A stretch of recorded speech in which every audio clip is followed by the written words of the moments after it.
Assalamualaikum warahmatullahi wabarakatuh. Perkenalkan, nama saya Matica Ningsin dengan NIM 0544511163. Prodi saya Administrasi Bisnis, UPPJJ saya dari Kota Malang.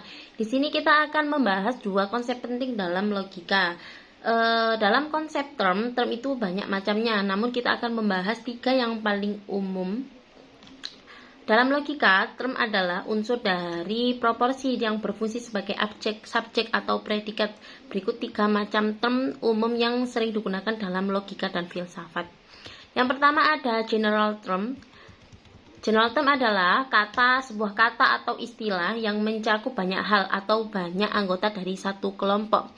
Term ini bersifat luas dan tidak merujuk pada objek satu saja. Contoh seperti hewan. Hewan seperti kucing, kelinci, babi, atau hewan-hewan lainnya. General term ini digunakan ketika kita ingin menyebutkan banyak hal dalam satu kelompok, bukan satu persatu atau menyebutkan satu persatu dari semuanya.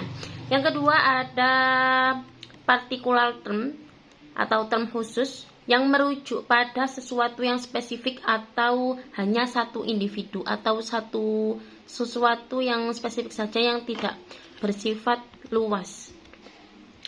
Contohnya seperti presiden kita, presiden Indonesia adalah Bapak Prabowo Subianto.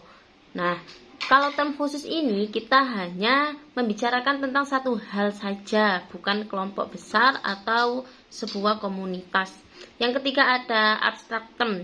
Abstract term adalah istilah yang tidak merujuk pada benda nyata, tapi pada konsep, perasaan, atau keadaan. Term ini tidak bisa dilihat atau disentuh, namun hanya bisa dirasakan lewat pikiran saja. Seperti mungkin keadilan, kebebasan, kebahagiaan, cinta, atau apapun yang hanya bisa dirasakan.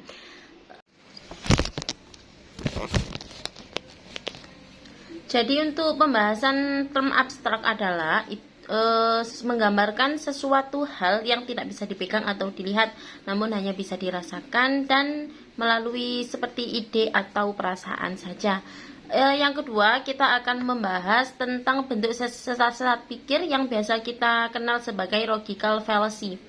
Logical fallacy adalah kesalahan dalam penalaran yang dapat membuat atau menggiring sebuah argumen yang menjadikan tidak valid atau tidak meyakinkan sesuatu. Berikut adalah beberapa contoh logical fallacy. Yang pertama ada ad hominem. Ad hominem adalah menyerang karakter atau kepribadian seseorang daripada argumen mereka. Contoh, Anda tidak bisa dipercayai pendapat Anda karena Anda memiliki sebuah histori atau masa lalu yang buruk. Yang kedua adalah strawman, menggambarkan argumen lawan dengan cara yang tidak akurat atau berlebihan. Jadi seperti mengada-ada. Contohnya kita menggambarkan argumen seperti Anda ingin menghapus semua peraturan kan? Itu berarti Anda ingin hidup tanpa hukum. Namun sebetulnya tidak seperti itu. Nah, yang ketiga ada false dikotomi yang menyajikan hanya dua pilihan, padahal seharusnya ada pilihan lain. Pilihan lain tidak hanya dua pilihan itu saja. Contoh, Anda harus memilih antara cinta atau karir, tidak ada jalan tengah. Padahal jalan tengahnya itu harusnya ada. Namun dengan cara pemikiran false dikotomi ini, kita hanya diberikan dua pilihan saja. Kita akan membahas cara menghindari logical fallacy. Berikut adalah beberapa cara untuk menghindari logical fallacy. Yang pertama, kita harus memiliki pikiran cara berpikir kritis. Berpikir kritis dan analitis dalam mengevaluasi sebuah argumen dan informasi. Yang kedua, memahami logika, memahami prinsip-prinsip logika dan kesalahan penalaran sebuah hukum. Yang ketiga, menghindari emosi. Kita dalam menghadapi sesuatu, kita harus menghindari emosi dan prasangka buruk dalam mengevaluasi sebuah argumen dan informasi. Yang keempat, kita harus mencari bukti terlebih dahulu.